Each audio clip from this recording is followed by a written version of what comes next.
There are a few other good parts like this, intermingled with bad decisions, like Mills firing his gun in the air to scare the dinosaurs off when he has limited ammo, and contrivances like the crocodogs not immediately eating Koa when they find her.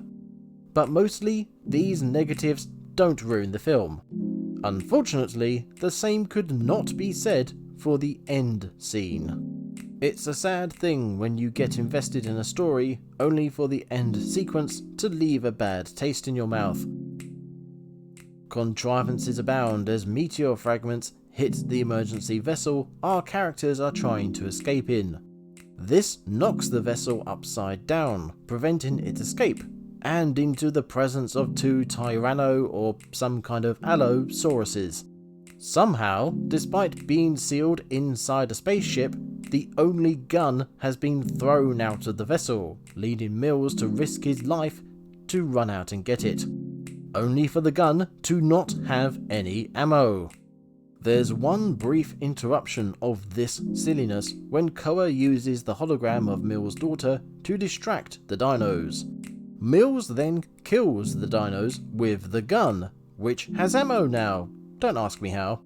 And whilst all this happens, the ship is knocked upright by the dinos, allowing them to escape. But just when you think the silliness is over, it gets worse. Earlier in the film, and I think we see it teased in the trailer, Mills shoots what I'm going to call Redosaurus in the eye. This thing turns up again right after the Tyrannos are dead, and the gun is out of ammo again. But this time, it can't be reloaded. Again, don't ask me why. Cue Mills hobbling away on an injured leg, and the Redosaurus charging furiously after him. But despite these incredible differences in speed, Mills gains distance, and the Redosaurus doesn't catch him up until Mills stops next to a geyser. A geyser which was previously 15 kilometers away from the escape ship, but is now only yards away. It's like they dragged the two areas together. Unless this is a different geyser, in which case it's lucky there happens to be another one of these things close by when needed that we didn't see previously. The fight ends with a combination of Koa's poisoned tooth weapon and geyser melting, both of which were set up previously but were shoehorned horribly together. Then our characters leave Earth just in time to avoid the meteor impact. The credits show us the area advancing through time until supposedly the modern day, when a city appears. And again, I have to mention how disappointed I was not to see someone digging up the gun, or the hologram emitter, even just a spanner for crying out loud.